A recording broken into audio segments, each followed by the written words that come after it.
After our troops thwarted all enemy attempts to capture Novorossiysk, the main efforts of the enemy concentrated on the Tuapse direction. Not counting losses, he was tearing towards Tuapse, clearing the way for his troops by strikes of assault and bomber aviation. For several days of fighting on the outskirts of Tuapse, the Katyusha divisions repelled 5 enemy attacks, dispersed and destroyed 8 enemy battalions, suppressed 16 artillery and mortar batteries, 28 machine guns, set fire to 3 ammunition depots. To repel surprise attacks were allocated batteries on duty.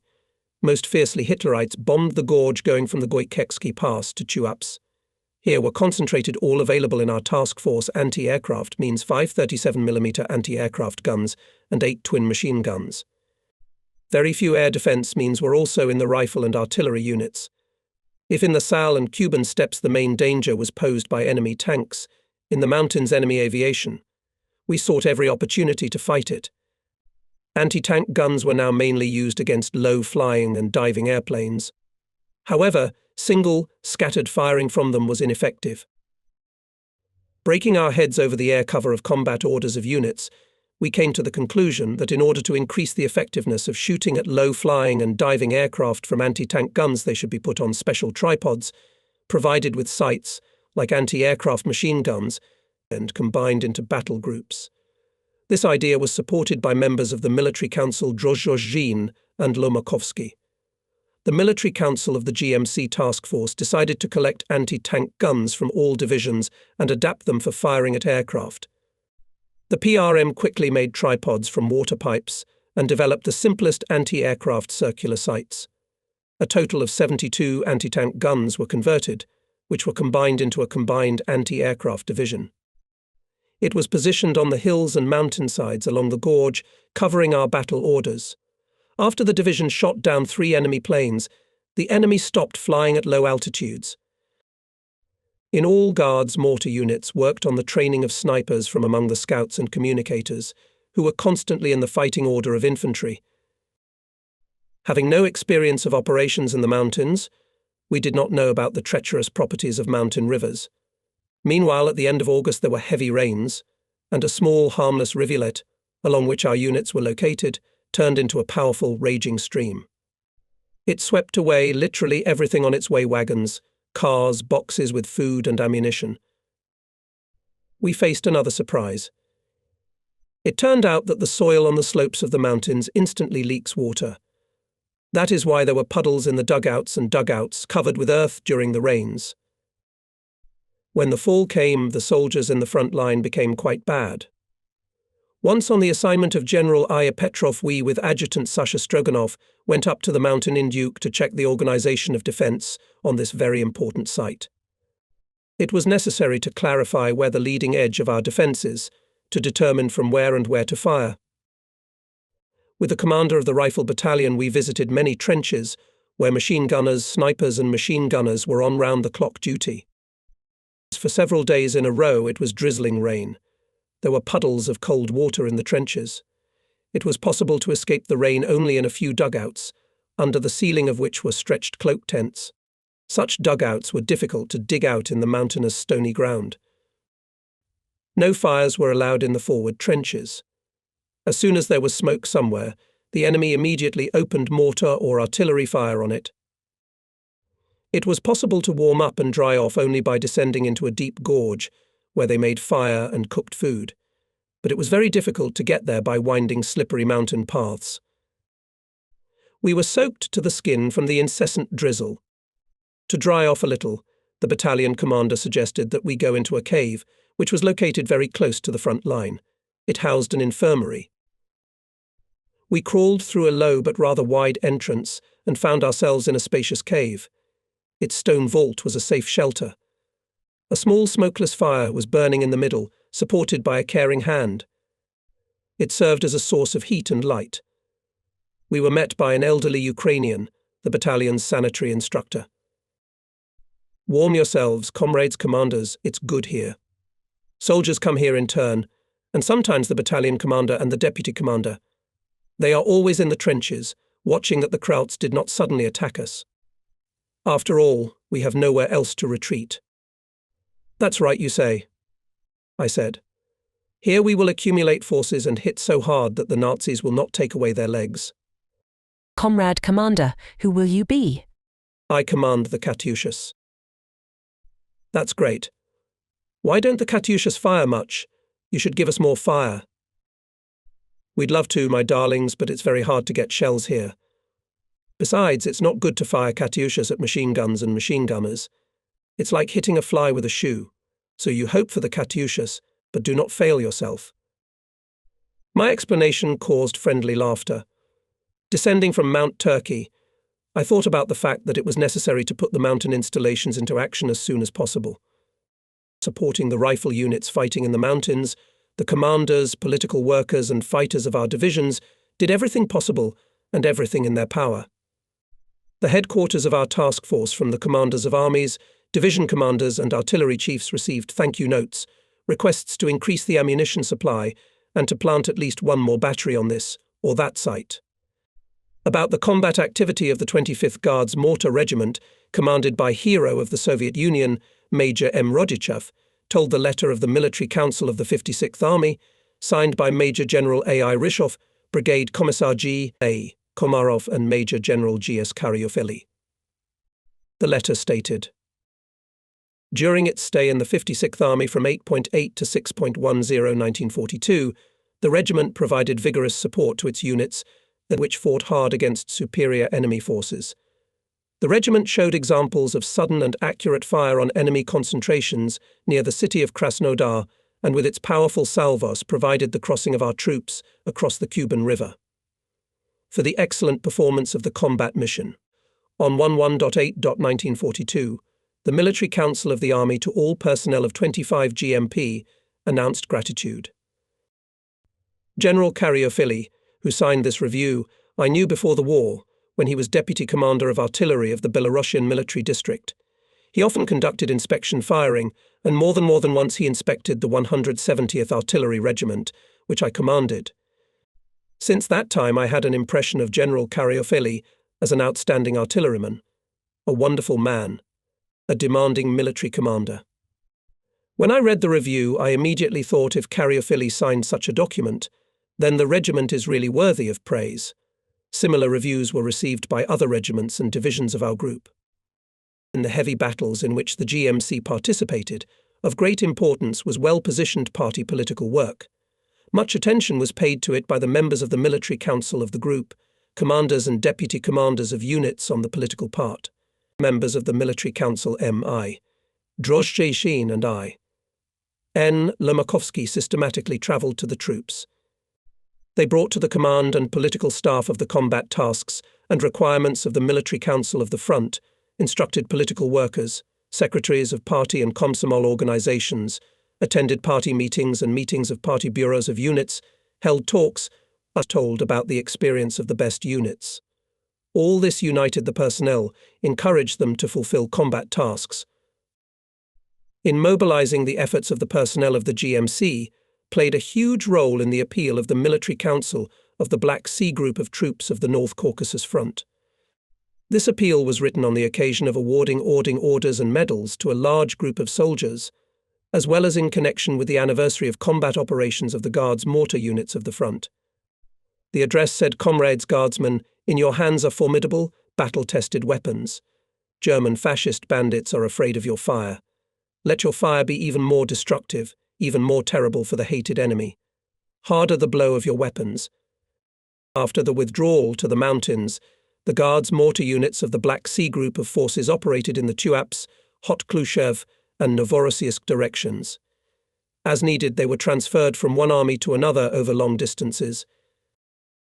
From August to December 1942, the Military Council and headquarters of the Black Sea Front group of troops had not only to manage their troops, but also to solve serious organizational issues. For example, we formed 12 mountain batteries, a separate division on driftwood, an anti-aircraft division of PTRs, and the 14th Marine Division, with permission from Moscow, was deployed into the 305th Guards Mortar Regiment. Captain Kabolnikov's division from the 2nd GMP was completed with combat vehicles and transferred to the 67th GMP. The organization of new divisions for the 305th Regiment was facilitated by the availability of vehicles in our group. During the period of heavy defensive fighting in the Salsky steppes, and on the Kuban, the vehicles of the Guards mortar regiments, moving to Stalingrad and Nalchik, also moved to the mountains with us. A great role in the restoration of motor transport and combat vehicles, a significant part of which, by decision of the Military Council of the front, went to staff the newly organized divisions, played our PRM. A great merit in this was due to the head of the PMA AA F. Alfarov and my deputy for artillery technical supply, Lieutenant Colonel I. A. Ivasyukov. All work in the workshop was carried out under the direction and with the direct participation of A. F. Alfarov. One day a combat vehicle in extremely dangerous condition was brought to the workshop on a tugboat. There were 6 shells that had not come off and had not exploded, which were jammed in the explosion. It was impossible to remove them, and consequently it was impossible to start repairing them. To blow up the shells would mean destroying the combat installation, but we could not lose the weapon. There was no ammunition specialist in the workshop, and no one could make a conclusion about the condition of the fuses of these shells, and so the head of the Alfarov himself took up this dangerous work. The installation was towed 100 meters away from the workshop. Alfarov, with a cap-wrench fuses, climbed on the installation, on one of the shells carefully put the key, and began to turn it. One wrong move and... But the fuse went easily. Now it was possible to unscrew it by hand, so removed all 6 fuses. Then in the same way from the missile chambers unscrewed the warheads of the shells. The rocket chambers themselves were knocked off the guides with an ordinary sledgehammer, putting a chump on the end of the chamber. The combat vehicle was restored. Repair of vehicles, which had been bruised by premature explosions of shells, was also extremely difficult. It was necessary to cut out pieces of guides, which were badly deformed during the explosion and could not be repaired. New guides were welded from the pieces, but 1 or 2 less than usual. Therefore, the launchers could now fire only a smaller number of shells. Our PRM developed a system of launching from shelter. This system was as follows: a pulley was installed instead of the helm of the fire control panel. A closed twine was thrown over it. At a distance of 10 to 15 meters from the installation, a slit was torn out. The twine was passed through the open window of the cabin door and stretched to the slot. The commander of the unit, hiding in the slot, pulled the twine, which rotated the pulley, made, at the suggestion of Alfarov, from tin cans with flared edges. The contacts of the electric start circuit were closed as usual. To keep the twine from flying off the pulley, a guide bracket was placed on the cabin door. This primitive, at first glance, system worked reliably and ensured complete safety. It was highly appreciated by the combat calculations. Moreover, it was in principle repeated by the factories that produced BM-13. Subsequently, we received both separate sets of such devices and installations equipped with them. However, the pulleys of the arriving vehicles were milled from metal. The figures eloquently testify to the combat activity of Katyusha divisions in the Caucasus Mountains. Thus, in October, November and December 1942, the Guards mortar units fired 22,892 shells. Needless to say, for mountainous conditions this is quite an impressive figure. Lieutenant General I.E. Petrov, commander of the Black Sea group of troops, was an exceptionally mobile man, determined, full of energy. He was almost continuously in the troops, delved into all the details of front life. To travel to the units he used all kinds of transport cars, airplanes, sea boats, railroad trolleys. In difficult places Ivan Efimovich moved on horseback or on foot. He was very agile and hardy. Sometimes we wondered when the commander rested. Since the Guard mortar units were available in all armies and operated in the main directions, the commander, when travelling to one or another army, almost always took me with him. One day we, with General Petrov on 2 all-terrain vehicles, made our way to the site of the 47th Army. On one of the ascents we came across the tail of a convoy. The weather was disgusting. It was drizzling fine rain. The commander in a raincoat got out of the car and quickly went forward. We, with the commander's lieutenant, hurried after him. A small fire was burning in a clearing away from the halted column. Around it sat the soldiers. "Hello, comrades," said hello to them commander. "Hello, comrade," A bass voice replied softly. "Can I warm myself by your fire?" Petrov asked. "Warm yourself, it's no pity," answered the same voice. "Why are you standing there and not moving on?" asked the general. "How do we know? They are ahead of us, and we are ahead of them." "You can't overtake them here," said the same voice. "They say there is a traffic jam on the mountain."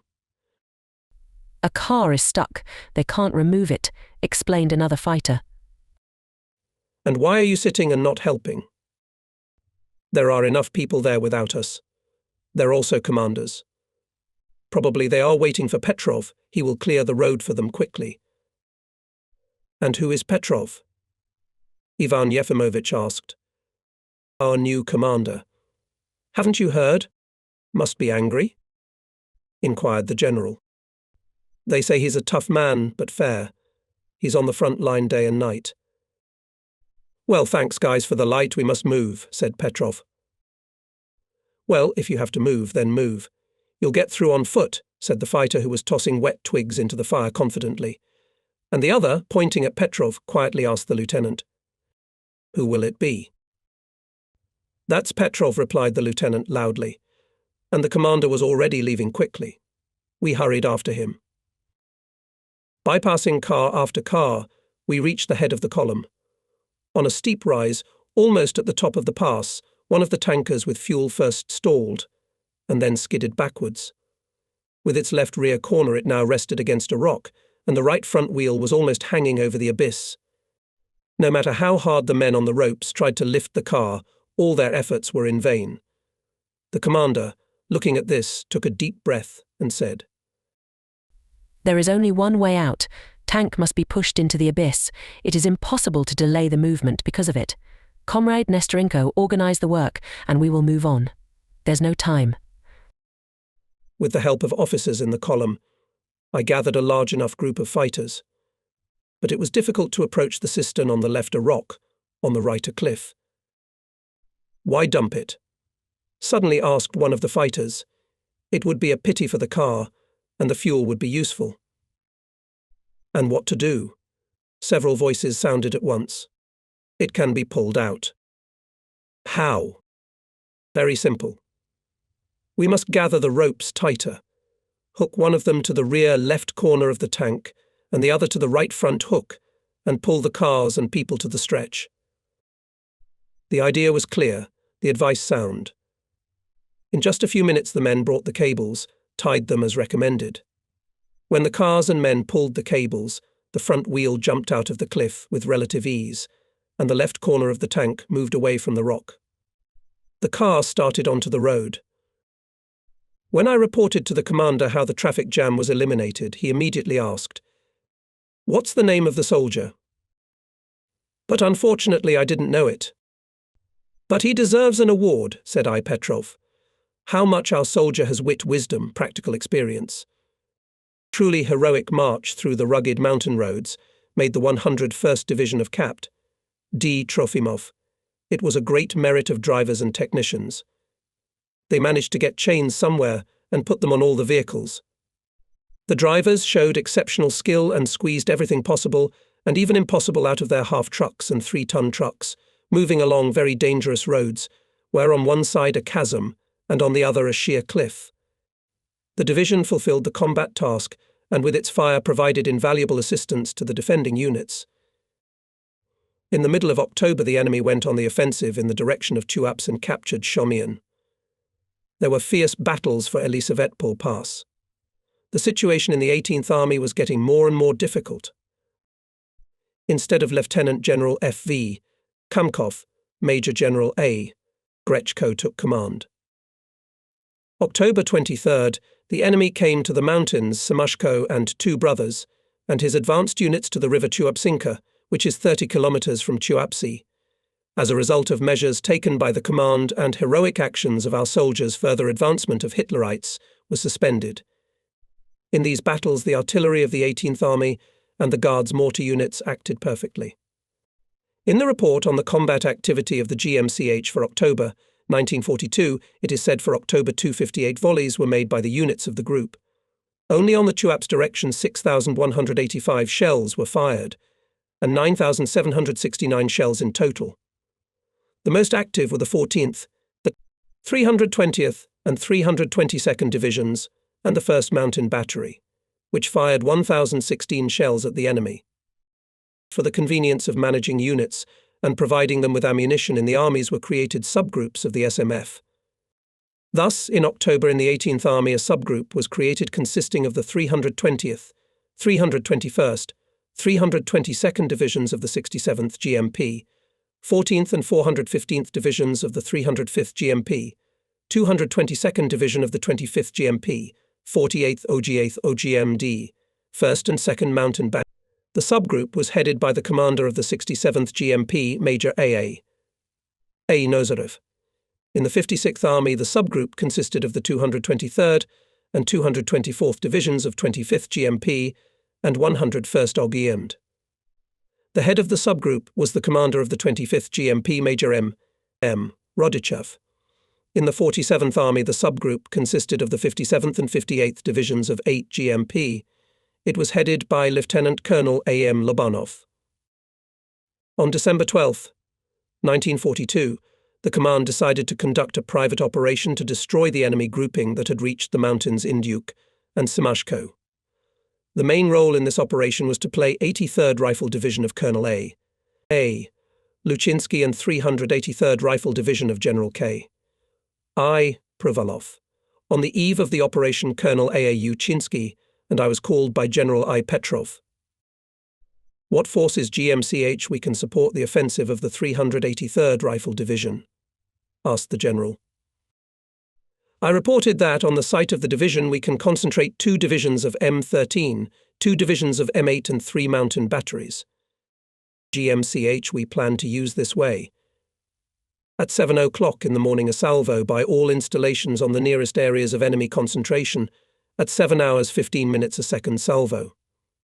At the same time, from 7.05 to 7.20, the 18th Army's long-range artillery group and part of the M13 batteries make fire raids on enemy artillery.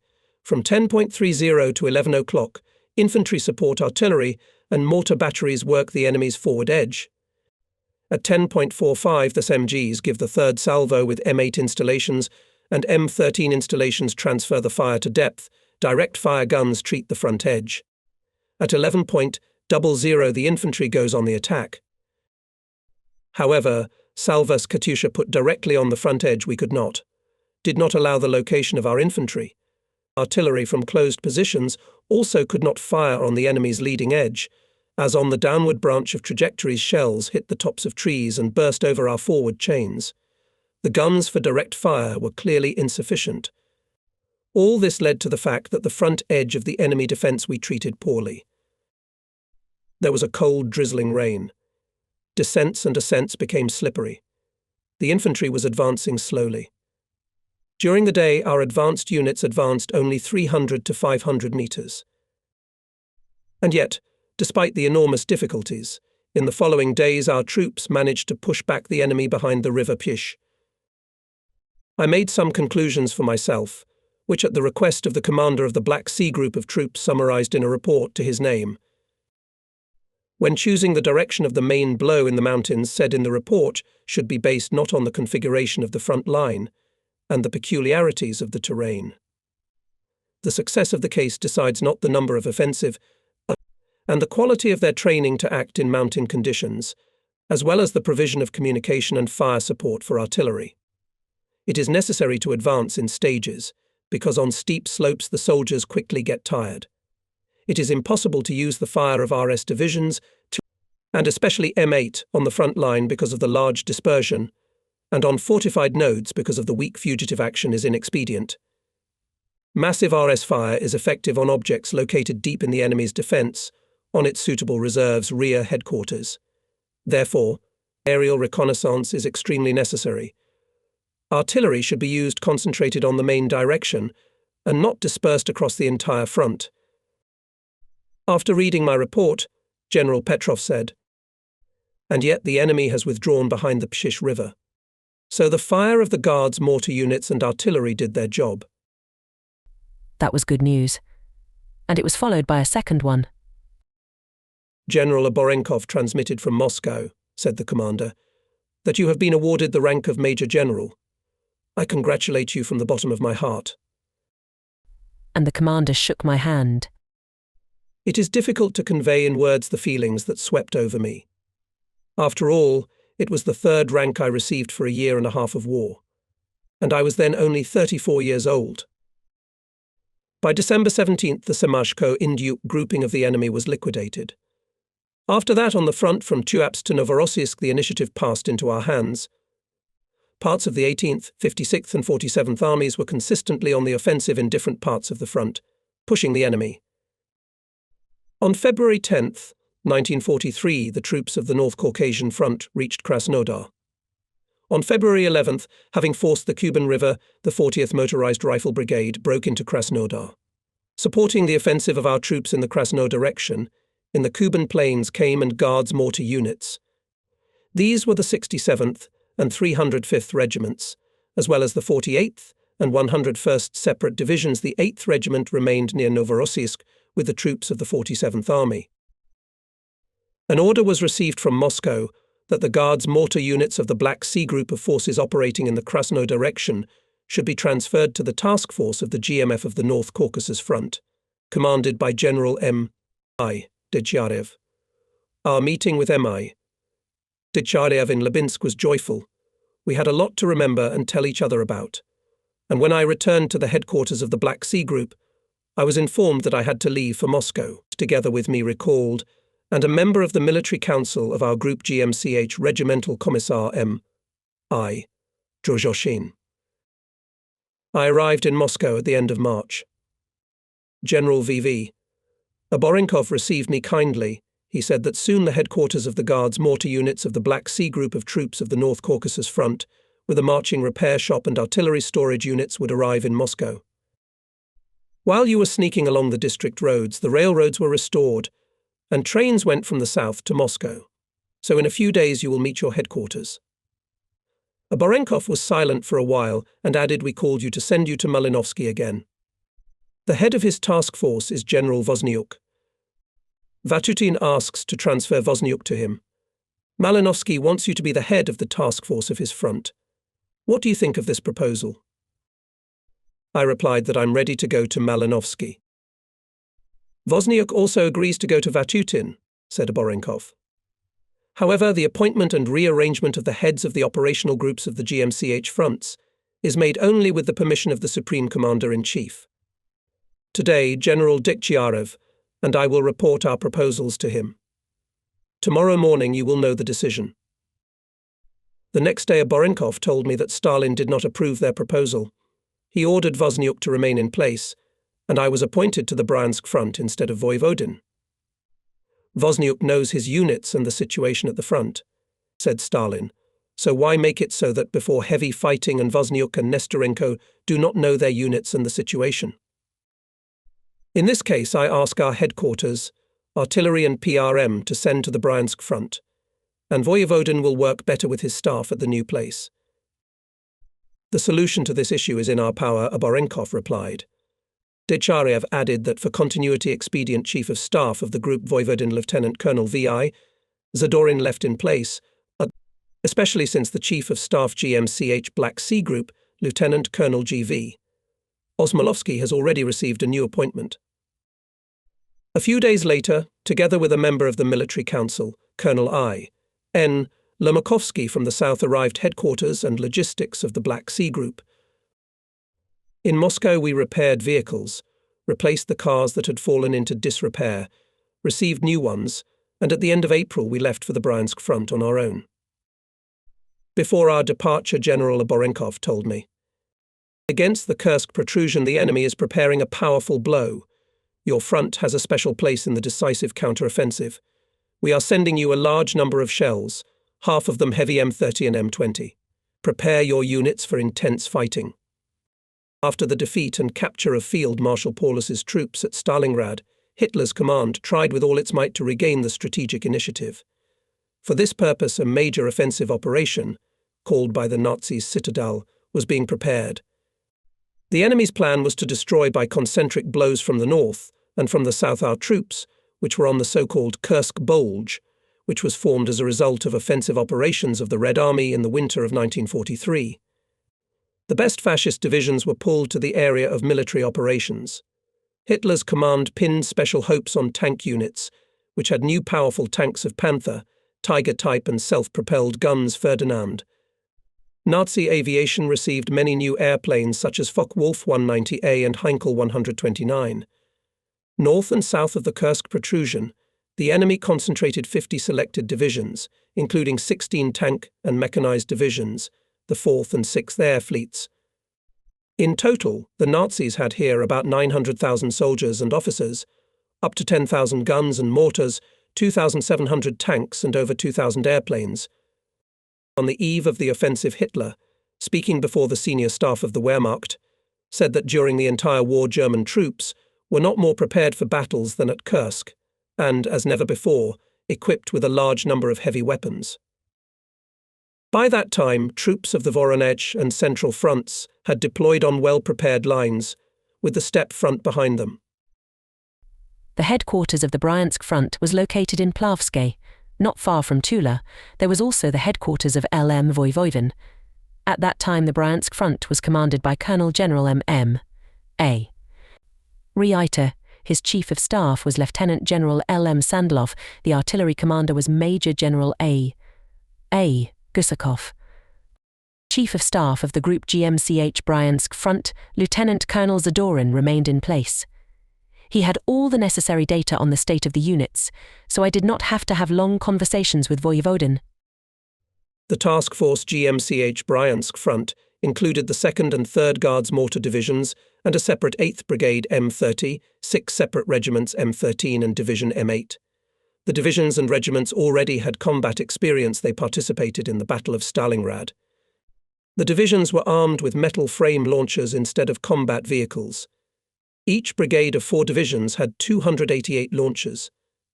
The launch of a brigade was 1,152 shells, weighing over 106 tons. In total, there were 864 frames in the division, which could simultaneously fire 3,456 shells M30 to 320 tons. The M30 and M20 rockets were adopted for service in June 1942. At the same time, based on a decree of the State Defense Committee, several separate M30 divisions were formed, thus beginning the creation of heavy field rocket artillery. For the first time, M30 divisions began to operate on July 5, 1942 on the Western Front, on the 61st Army Section, near the town of Belyov, Tula region. The 68th and 69th Guards Mortar regiments of 4 divisions fired volleys at fortified enemy resistance nodes in the villages of Anino and Verkhny Doltsy, using 1,536 shells. As a result, the resistance nodes were destroyed and occupied by our troops. M30 shells were highly appreciated by both General Army and artillery commanders. Here, on the Bryansk front, for the first time I had a chance to deal with brigades and divisions of heavy rocket artillery, which had a huge impact force of massive volley fire. A brigade could fire a volley of 1,152 shells in 5 minutes. However, it took 6 to 8 hours to prepare for it. The range of the M30 shells was 2.8 kilometers, that of the M314, and that of the M205 kilometers. The long time to prepare a salvo and the limited range of fire are significant disadvantages, but the huge destructive effect of the new shells more than covered them. The firepower of heavy field rocket artillery brigades was achieved by a massive salvo of shells of great destructive power. Exploding, such a shell left behind a crater 7 to 8 meters in diameter and up to 2.5 meters deep. In May 1943, the 2nd and 3rd Guards Mortar Divisions became part of the newly created Artillery Corps of the Breakthrough. These divisions were intended mainly to destroy resistance nodes in the enemy defense system. The 2nd Division became part of General P.M. Korolkov's 7th Artillery Corps, and the 3rd Division became part of General M.M. Barsukov's 2nd Artillery Corps. Separate regiments M13 and M8 were intended to support and accompany our troops deep in the enemy defences, its pursuit and repulsion of counterattacks. These regiments in the hands of General Army and artillery chiefs were maneuverable artillery means of massive fire attack, Such an organization and such use of SMF were dictated not only by the nature of the armament. It was required by the transition of our troops to offensive actions after Moscow, and especially Stalingrad. The strategic initiative was on our side. The importance attached to the formation of units armed with heavy rockets is evidenced by the Stavka Order of June 27, 1942, which instructed all heads of central departments of the People's Commissariat of Defense to provide the heavy rocket divisions being formed with personnel, weapons and vehicles. For our part, we bore great responsibility for the fact that such a powerful strike force was used wisely and effectively, so that expensive shells were not wasted. Especially dangerous were mistakes in the preparation of initial data for the salvo. That is why, familiarizing myself with the units, I was primarily interested in the field training of the command staff. Unfortunately, my fears were justified. It turned out that the field training of some of them was clearly lame. The situation with map orientation in unfamiliar terrain was especially bad. When I asked the commander of the 2nd Division, General A.F. Tuapse, how prepared the command staff on shooting and artillery, Alexander Fedorovich shrugged his shoulders, looked at me perplexed, and then, after a little thought, said, "I believe that the commanders of divisions and batteries are prepared quite well. They all have combat experience. They are not fighting for the first day. Each division has a miniature polygons. Trainings are held when the situation allows. And besides, the best artillerymen are assigned to the division." "Let's still check," I answered him. "Gather the commanders of units, divisions, chiefs of staff. Let them have with them maps, tablets and everything necessary for the preparation of initial data." An hour later we were on the heights which we chose on the map. Having shown the officers where the front line was, what targets should be hit, and where the firing positions of our divisions were, I ordered to prepare the initial data for firing. Orientation was relatively easy.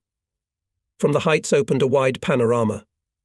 In the distance we could see the forest and some groves. Near a large forest, a village. Gullies and small rivers flowing into the Oke River were clearly visible. In short, there were more than enough landmarks. Alexander Fedorovich and I leisurely prepared data for comparison. Back in the 30s, I was the head of the topographic detachment of an artillery regiment and therefore had good practice in orienteering on the terrain. And Tuapse had a lot of experience. Therefore, for us to prepare control data on the map was not very difficult. The importance of a topographic map in military affairs is difficult to overestimate. Topographic map at the front helps to plan and organize the interaction of all branches of the armed forces in operations, and in artillery and missile forces it is necessary for accurate fire and reliable support of troops in battle. Map allows you to get an idea in advance about the nature of the routes of movement of troops, about the conditions in which the battle will have to be fought, and which must be taken into account in order to achieve success or prevent any surprises. Not having a map in battle is like acting blindly, at random. And yet, strange as it may seem, sometimes insufficient attention was paid to topographical training, and at the same time, the inability to quickly navigate or careless attitude to the study of the terrain on the map in frontline conditions sometimes led to fatal mistakes. Each officer, having completed the task, handed the sheet with the initial data to General Tuapse, who noted the time. The first to finish calculations were brigade commanders N.S. Jezeruk and A.V. Mikhailov, followed by the regiment commander V.A. Plotnikov. The rest, not meeting the allotted time, visibly worried. Finally received all the calculations. We compared them. The results were discouraging, large discrepancies and gross errors. General Tuapse felt uncomfortable. "How can it be, comrade officers?" I had to say, summarizing the results.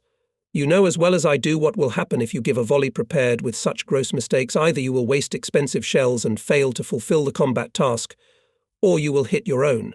What could be more terrible than this?"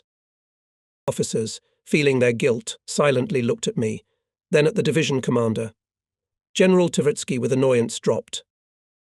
"Yes, the matter is clear. The proper attention to field training did not pay. Alexander Fedorovich, we must immediately begin training in the field in unfamiliar terrain. Commanders must urgently master practical techniques of orientation, learn to quickly, and most importantly, unmistakably determine on the map of their location and location of targets. Fortunately, we still had time, and in a week and a half or 2 weeks we managed to eliminate this gap. In general, the state of the Guards units and formations that were part of the front's operational group made a good impression on me. They were well staffed with both personnel and military equipment. At that time, the artillery warehouses of the front had already brought enough ammunition, 58,000 shells. Now the task was to prepare as best as possible for the upcoming battles.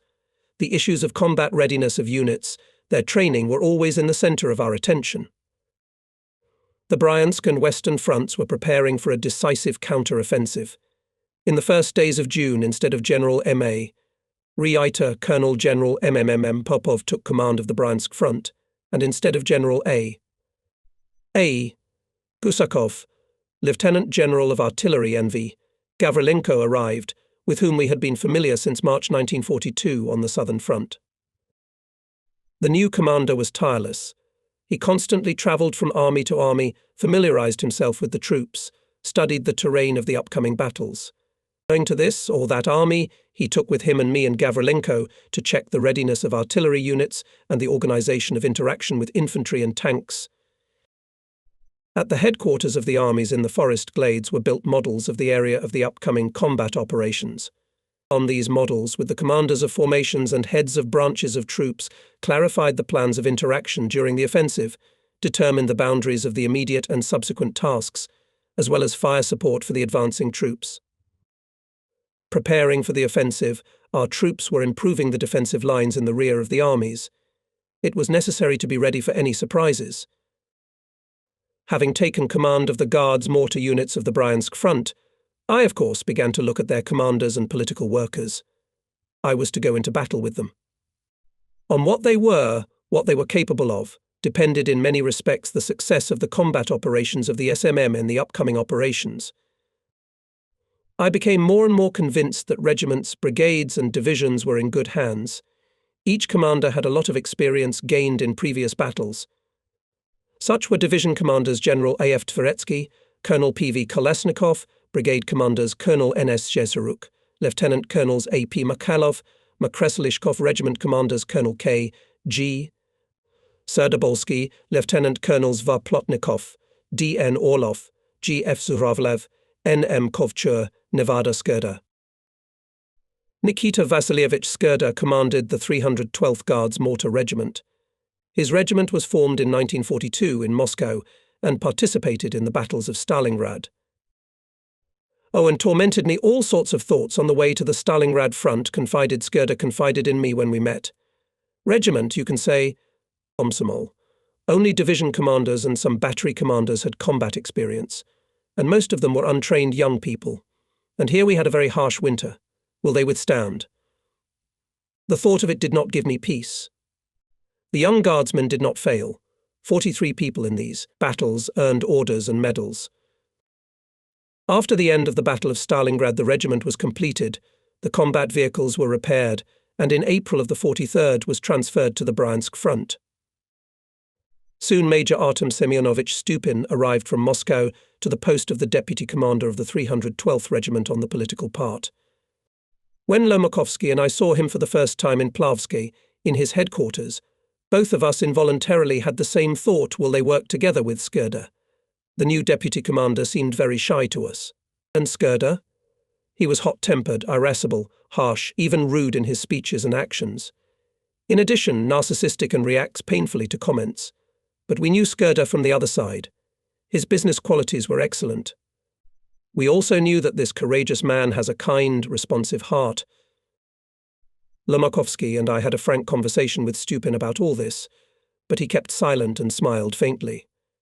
And when we expressed our apprehension, the major said, Nikita Vasilievich I know still on the fights on Kholkin Gol, and his character there recognized. When I was offered to be his deputy, I agreed without hesitation. I think we'll do well. Stupin arrived in Skurdy's regiment, having a wealth of experience in party political work. Artem Semyonovich was born in 1905 in Siberia. In 1922 he became a Komsomol member and in the detachment of Chon fought with White Guard gangs in the Amur region. Since 1928, he served in the Amur flotilla on the gunboat Red Banner. Here he joined the party, was elected secretary of the party organization of the gunboat. In the 29th, during the conflict on the Sel, he participated in battles with the White Chinese. For courage, he was awarded the Order of the Red Banner. Stupin was elected a member of the plenum of the Khabarovsk Regional Committee of the party. In 1930, the communists of the separate Red Banner Far East Army, which was commanded by V.K. Blücher, sent Stupin delegate to the ex-VI Congress of the party. For the fighting on Kok in Gol, he was awarded the Order of the Red Star and the Mongolian Order of the Red Banner. Stupin, as we soon had the opportunity to see, perfectly knew the combat equipment, excelled in shooting from personal weapons. The commander of the 4th Tank Army awarded him a personal gun for first place in shooting competitions. When one day our troops captured a warehouse with Faust patrons, Stupin quickly studied the trophy weapons and helped others to do it. Trophy Faust patrons went into action on Stupin's initiative. They were armed with special anti-tank groups, which covered their divisions attached to tank corps. Stupin had an excellent understanding of people. He skillfully began to cluster in the regiment party and Komsomol activists. Party political work in the divisions has improved markedly. Artem Semyonovich was sensitive and attentive to the soldiers, and they opened their hearts to him. Before him, we didn't know that many guardsmen of the regiment had their relatives and friends tortured by fascists or taken into captivity. One day I came to the regiment and found such a picture. Guardsmen were gathered in a forest clearing under century-old spruce trees. I was told that there was a rally. Sergeant Polovoy was speaking before the soldiers and officers. As soon as the Nazis entered the village, they immediately shot my brother for being a Komsomol member, and another, the youngest, was driven into fascist slavery. At Klimovich, fascists tortured his father. At Evstratenko, they killed his uncle and took his sister to Germany. At Shekman, they mutilated his father and killed his 6-year-old brother. At Morozov, they killed 2 little nephews. At Rastupin, Hitlerites executed his sister, a Komsomol member, and at Koplenko, his 70-year-old father. At Grybov's mother, father and wife died of hunger in fascist captivity. There were 120 people in the regiment, whose families suffered from the fascists. With pain and anger spoke soldiers about atrocities of fascist occupants on the Soviet land. Their stories filled their hearts with hatred to the enemy, called for a merciless fight. In preparation for the upcoming battles, the political department of the regiment provided great assistance to the party and Komsomol organizations of units. I still remember the lines of the memo to the communist and Komsomol member, written by Stupin. It called to be faithful to the oath and the Guard's oath, to hold high the honor of the Guard's banner. Stupin did a lot to ensure that the propaganda work in the regiment was linked to the concrete affairs of the front life of units. This modest, thoughtful organizer did not seem to be seen.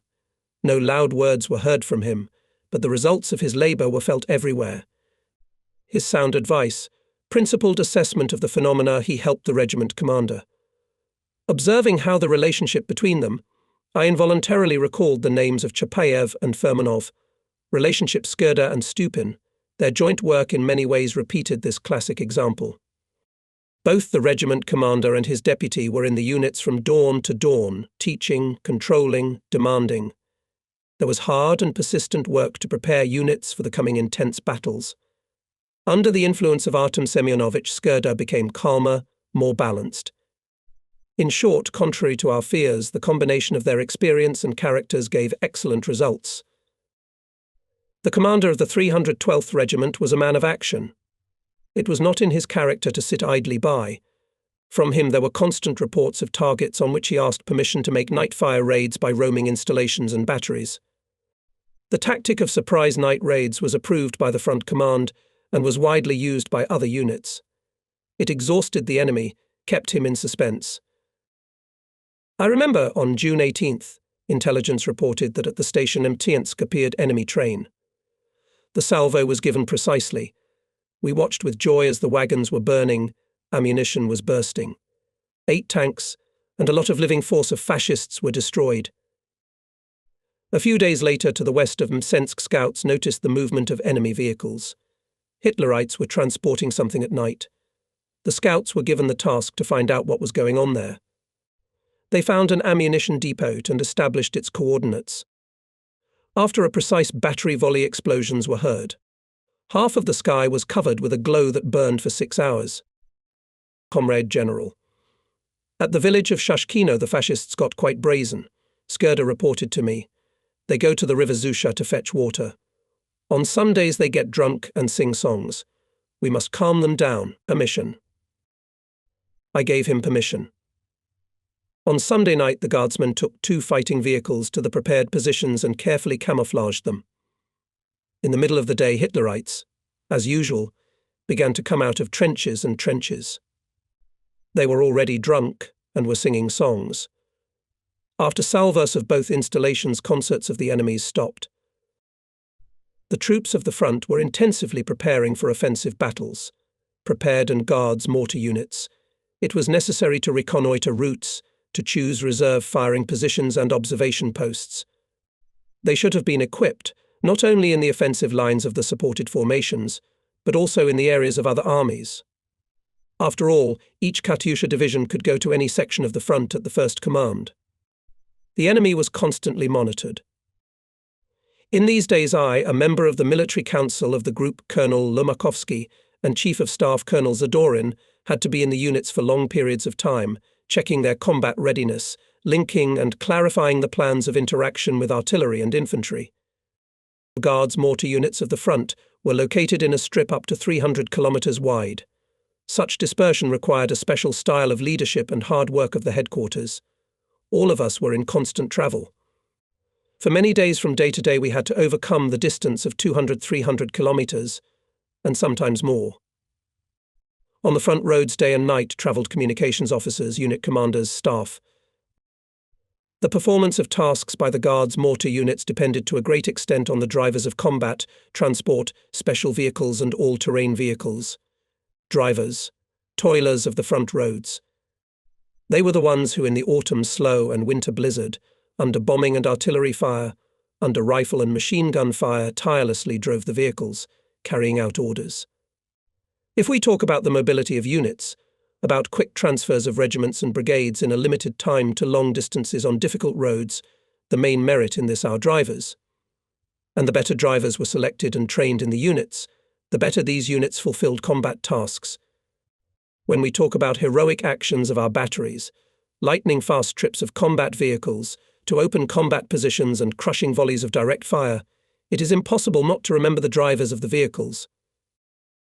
During the combat operations of the GMCH on the Bryansk front, the artillery depot motor companies and combat supply platoons of the units transported more than 150,000 bulky rocket shells to hundreds of kilometers to the firing positions. I remember with deep gratitude chauffeurs Vanya Osipov, Ivan Ivanovich Belikov, Vanya Vorotnikov, and many others.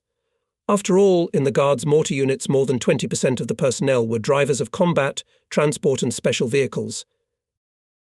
Only thanks to the courage of drivers, their ability to quickly assess the situation, to maneuver masterfully, to change the direction of movement in time, to hide in a dell or a forest, to quickly skip a dangerous place, or to wait for some seconds, many of us, who were driving day and night on the front roads, avoided seemingly imminent death.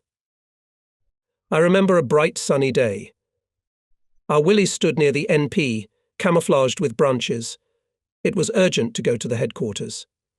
When we got on the road and the driver Ivan Ivanovich Belikov gave full throttle, the snagged twig drummed unpleasantly on the bottom.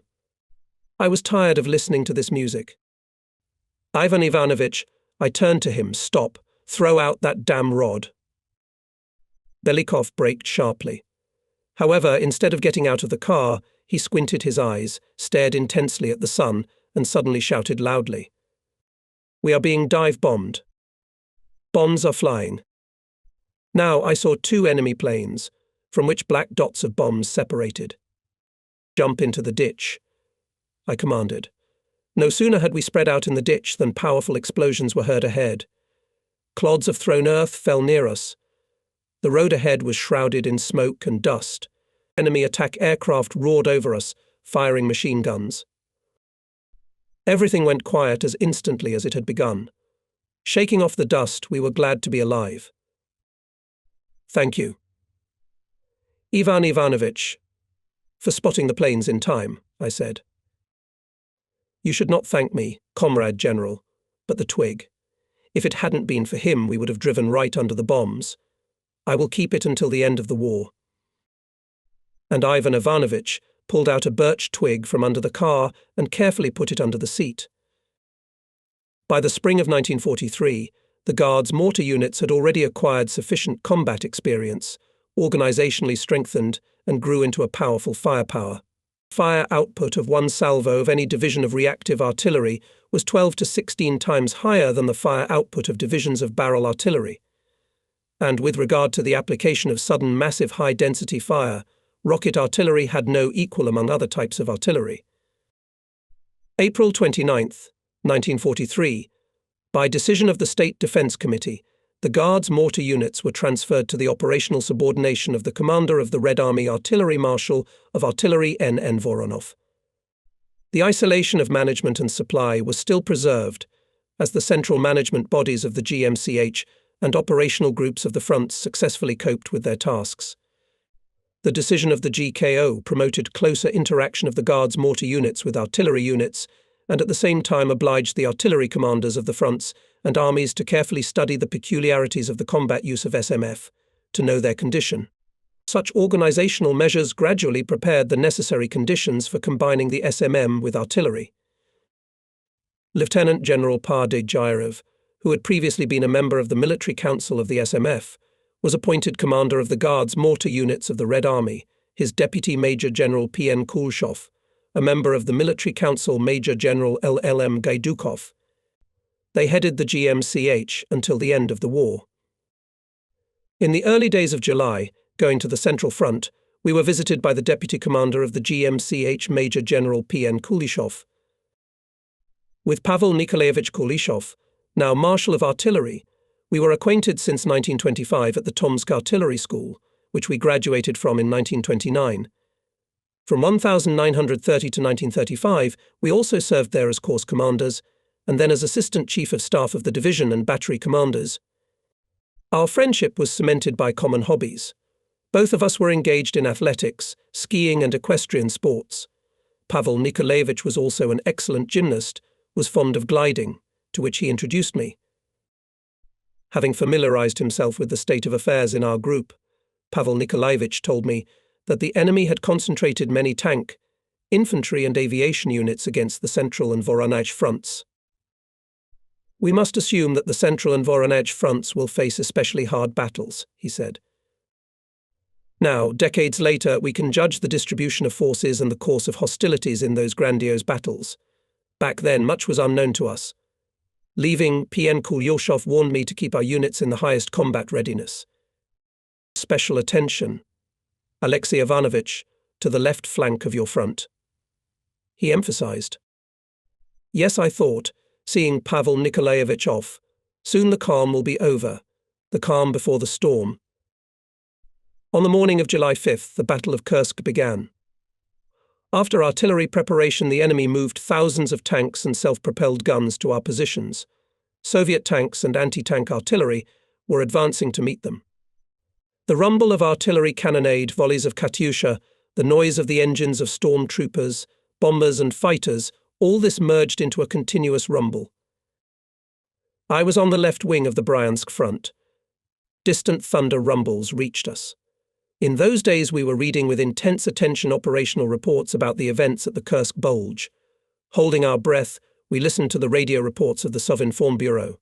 The advancement of enemy troops in the first days of the battle caused alarm. On the left wing of the Bryansk front, the enemy also went on the offensive. After 45 minutes of artillery preparation under the cover of a smoke screen, German units began to advance in the area of Berezyanka, Dorogoye, Alexandrovka. In the first hours of the battle, Hitlerites managed to squeeze the units of the 41st Rifle Division of the 63rd Army. In some areas, the enemy infantry and tanks penetrated 2-3 kilometers into the depth of our defense. In the strip of the 63rd Army was the 313th Guards Mortar Regiment of Major D.N. Orlov. This regiment supported the defense of the 287th Infantry Division and was in wait and see positions. As soon as Orlov learned of the beginning of the enemy offensive in the neighboring area, He, without waiting for the command, on his own initiative declared the regiment alert. Captain Ignatov's division was sent to the site of the neighbouring 41st Infantry Division, where the battle was already underway, Captain Pavlenko's division to the site of the 287th Infantry Division. The 3rd Division remained in reserve. Division NU, Ignatov, with which left the deputy commander of the regiment, Major M. Kolomiets, had previously scouted routes and selected firing positions.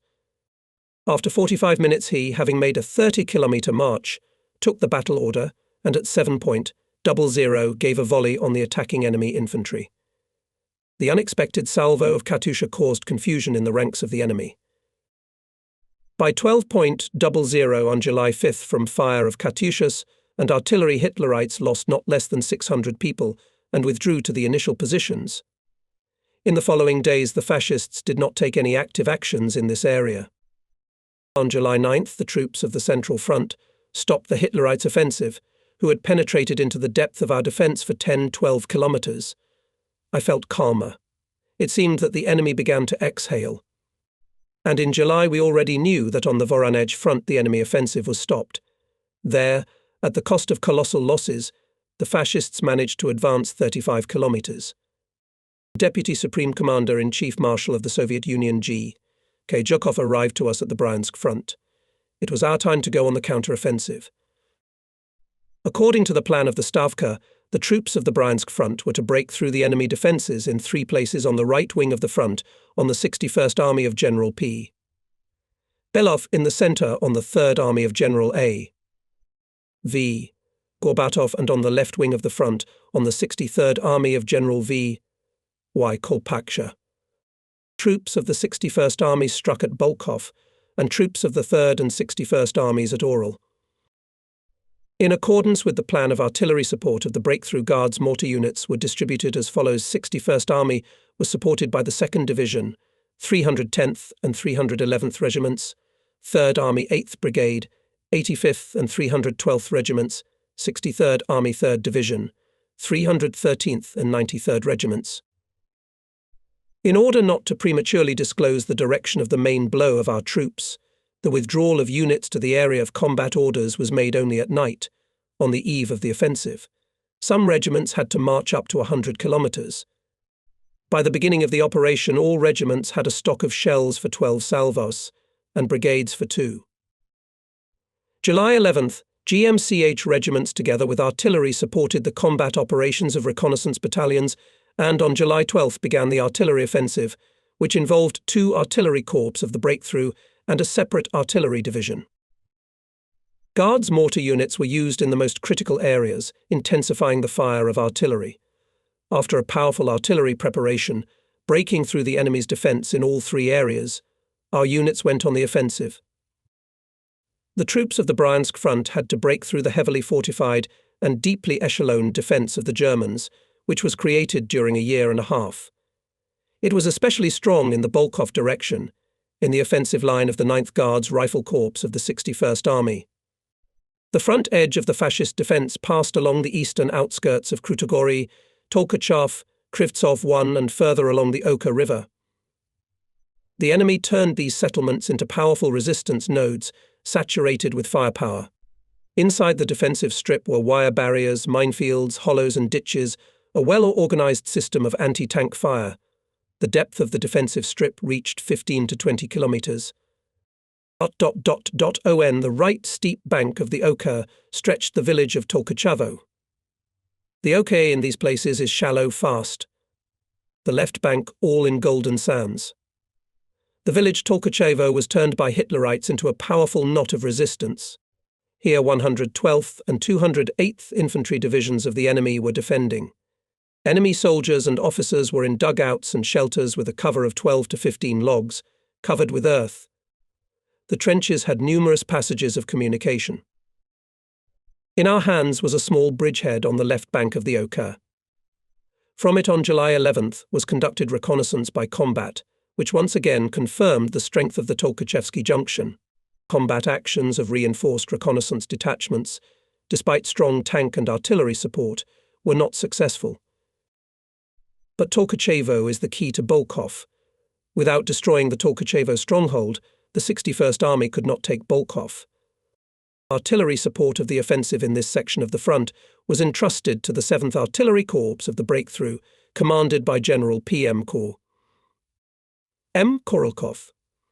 Battle reconnaissance showed that Tolkachevo is a tough nut and in a relatively short time of artillery preparation will not be able to destroy the facilities there. It was decided to attract the 2nd Guards Mortar Division of General Tveretsky to destroy the Tolkachevo resistance node. But immediately a question arose how to transfer all 3 of its brigades here in 24 hours, and so that they had time to take up firing positions. The right bank is high. From it the enemy could see our defences quite deeply. At the same time, the range of the M30 is only 2.8 kilometers, so the firing positions should be chosen 1.5 to 2 kilometers from the front line. The task is not easy. For a few hours of a short summer night, it was necessary to transfer all the equipment, more than 500 tons of shells. Under the nose of the enemy had to run about 300 vehicles. And all this was to be done discreetly. Otherwise, the enemy could cover the brigades with mortar and artillery fire and prevent them from accomplishing the combat task. The commanders of brigades and divisions climbed all the gullies and ravines, choosing convenient firing positions and ways of access to them. In the afternoon, General Tveretsky and I checked the readiness of the selected positions. At 5 o'clock in the morning, 2 brigades of the division were to give a volley on Tolkachevsky Junction, the 3rd on Krutogoryi. The duration of the volley up to 20 minutes. It was assumed that during this time our forward infantry battalions would see for themselves where the line of fire was and come close to the firing rampart. Officers with communications equipment went to the forward battalions from the brigades. And again we are with General Tveretsky at the firing positions. Now we are already checking how prepared for the volley arrived units. In the location of the 17th Brigade of Colonel N.S. Shezaruk, in a hollow we came across a group of soldiers who were being told something by a senior lieutenant. Seeing us, he fell silent, preparing to give a command. Tveretsky stopped him with a gesture. "What is it about, guardsman?" he asked. "The day before yesterday I was in my native land," answered the senior lieutenant. "Our village was recaptured from the enemy in winter. Here I tell about what the villagers and my mother saw and experienced." Senior Lieutenant V.S. Gavrilin was a battery commander. In the village of Mishina Poliana he grew up, and in the town of Belyov before the war he graduated from high school. In the first days of the war he went to a military school. In 42nd already fought at Stalingrad. Half of houses were burnt down, he told with anger. People were hiding in forests, in dugouts. Hitlerites drove many into slavery. My mother miraculously survived. When she saw me, she cried bitterly, and through her tears she said, "I bless you, my son, to fight. Beat them without mercy. They are beasts, not men. Drive them away from their native land, I'll fulfill my mother's command." He said resolutely, "Let me die, but the enemy will have no mercy from me." Gavrilin fulfilled his mother's order with honor. With his battery he reached Berlin on April 27th, 1945. His battery, as the best in the brigade, gave a salvo on the Reichstag. After the defeat of Nazi Germany, the battery as part of the 17th Brigade was transferred to the Far East, and there, near Mukden, it gave the Japanese militarists its last salvo in the Second World War. By dawn the brigades were ready for battle. The morning of July 12th. There is still fog over the OK, but the sun is already rising. Silence. As if there was no war. At exactly 5 o'clock the command is given fire. That morning, for the first time, I was able to observe the fire of a heavy division of rocket artillery. Even for me, an artilleryman, it made a tremendous impression. Here and there from the ravines with a deafening roar packs of shells flew out. They crossed the sky with their bright tails of fire, and in a few seconds huge black fountains of bursts exploded one after another in the enemy's position. With every moment their density increased. After a while a huge blue-black cloud was formed over Tolkachev and Krutogoryi, on which lay the orange glow of the sun's rays. From simultaneous explosions of dozens and hundreds of shells of 300mm caliber the ground rumbled and shuddered continuously. In the rumble of the cannonade could not be heard neither commands nor the delighted exclamations of nearby comrades. The forward chains of our infantry came out of the trenches and moved forward. Only now did we appreciate the fact that the brigade's fire had been stretched in time. This allowed our forward battalions to settle in. They could now approach the wall of bursting fire with relative ease. In the best part of the brigade dispersion ellipses, the density of fire reached 30 to 50 ruptures per hectare. Hitler's resistance node was literally dotted with deep craters. All its fortifications were destroyed and destroyed. When our fighters, after the artillery fire shaft, went into attack, the surviving fascists ran in our direction with raised hands and shouted in horror, "Hitler kaputt." Hitler kaputt. The sight of them, stunned and maddened, was horrible. A captured officer of the 208th Infantry Division, which was defending the Tolkachev Junction, said it was a frenzied fire. Not a single dugout, not a single firing point was left. We were seized with horror. There was no place where the shells would not lie down. It's a wonder I survived. I was very lucky to have been captured. He was echoed by a captured soldier after the Katyusha salvo. Few of the 120 men in our company survived, and one of the 5 machine guns was left. All 5 heavy mortars were smashed to pieces. On Tolkachevsky Junction was fired 5,184 rockets, of which 3,456 M30 and 1,728 M20. In 18 minutes after the salvo of brigades, our troops, almost without losses, seized this important stronghold. The enemy did not offer any resistance. For a year and a half the fascists had been creating the Tolkachev fortified junction. 18 minutes it took our troops to take it. This blow clearly revealed one of the main qualities of heavy divisions, the crushing power of their volley fire.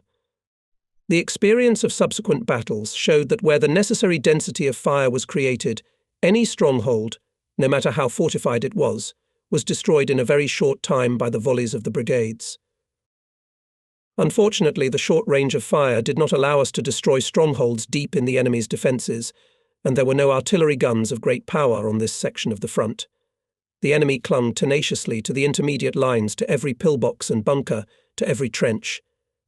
He threw up tank and infantry reserves. The advance of our units was slowing down more and more. Then the 2nd Guards Division was ordered to cross to the right bank of the Oka River and on July 13th to give volleys on the resistance nodes Bagrinovo, Komyakovo, Kurasovo. The division successfully accomplished the task and ensured the further advance of our troops. Soon a member of the Military Council of the GMC, Major General L.M. Gaidukov, came to us. "What if we allocate from the brigades small groups of machines to accompany the infantry?" he asked. I will not hide, the proposal puzzled us after all. It went against the capabilities of this type of reactive artillery. It is quite difficult to prepare the machines for combat, and they are bulky. However, we still decided to try to take a risk. The next day, groups of 2 to 4 M30 machines appeared in the fighting order of the 12th and 72nd Guards Rifle Divisions. The machines were installed in the folds of the terrain. They gave 12 volleys.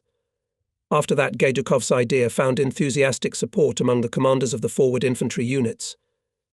"Inspire the troops, your volleys." The commander of one of the rifle regiments of the 72nd Guards Division told us with delight. When the bursts are successfully placed, the enemy suffers heavy losses.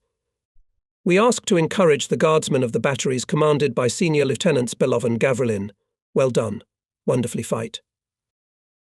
And indeed, all the personnel of these batteries worked selflessly and heroically on the battlefield. Lieutenants I, Grishin L. Troshin, Sergeants I, Lesnikov V. Orlov V., Vladimirov and others skillfully installed launching machines, brought heavy shells to them. Their travelling frames made crushing salvos on the enemy.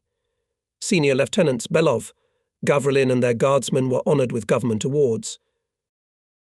The author of the proposal of itinerant frames, General Gaidukov himself, found suitable positions for the machines and targets for them. On the outskirts of Bolkov, I managed with great difficulty to take him to cover from under the enemy's rifle and machine gun fire. "Lev Mikhailovich, you and the commander scold us for excessive risk and deviation from instructions, while you yourself, risking no less, put M30 machines in the front lines of the infantry. Gaydukov smiled. You are certainly right, but this is a battle. Such use of M30s is simply necessary at this moment. I think it would be better to have M30s on vehicles, that is, maneuverable, I said. We are working in this direction. And it is true in 1944, such 12-round units were created for M31 shells, which had a range of 4 kilometers. They were called BM3112. In the same year, they came into service with brigades. The troops of the 61st Army fought hard in the Bolkov direction. Rifle Division, supported by the 311th Guards Mortar Regiment of Lieutenant Colonel G.F. Surovleva, was tasked to cut the important highway Bolkov-Orel. The enemy threw fresh reserves against the division. They included 2 infantry regiments, more than 50 Tigers and Ferdinands. The battle broke out in the early morning of July 19th, near the village of Kalinivo. The fascists at any cost wanted to seize the dominating height northwest of the village above the highway. There was nothing to repel the enemy attacks. The artillery of the division had almost no shells. The anti-tank brigade had not yet arrived, although it was already supposed to be here. With an ominous clanking and grinding came out of the nearby grove Tigers and Ferdinand. Behind them moved the enemy infantry. There was no time for reflection. Lieutenant Colonel Zhuravlev decided to cut off the Nazi infantry from the tanks by fire from closed positions, to hit the tanks and the infantrymen who broke through with direct fire. The salvo on the living force was devastating. Tanks, left without gunners, slowed down. And then the BM-13 installations began to go one by one to direct fire, corrected the Fire Chief of Intelligence Regiment Senior Lieutenant Tatarnikov. The fire of artillery and Katyusha did not allow the enemy to build up the blow. Soon came up and our anti-tank brigade, which entered the battle from the start. The division continued the offensive. The village of Kalinivo was taken. The enemy left on the battlefield 24 tanks and up to 3 battalions of infantry. 6 hours lasted this fierce battle. After it, the division commander himself arrived at the NP Zhuravlev, shook his hand firmly, congratulated him on his success, and said, "Thank you, Guardsmen. If it weren't for your Katyushas, we would have had a hard time." In the July and August offensive of the Bryansk front, the Guards' mortar units were used, as a rule, to break through the enemy's defences, to strike a massive blow to resistance nodes in new directions and intermediate defensive lines. For this purpose, they were quickly and promptly transferred from one army to another, often over long distances. A characteristic operation in this respect was carried out on the night of July 19th, when 4 heavy brigades and 4 regiments of Katyushas were transferred to the section of the Third Army. Under the onslaught of the troops of our Third Army, the enemy, providing stubborn resistance, by the end of the day on July 18th withdrew to the boundary of Panama, Alexandrovka, and further along the Oleshny River, and consolidated on the previously prepared boundary. In order not to give him the opportunity to pull up fresh reserves, it was necessary to organize the breakthrough of the second strip as quickly as possible.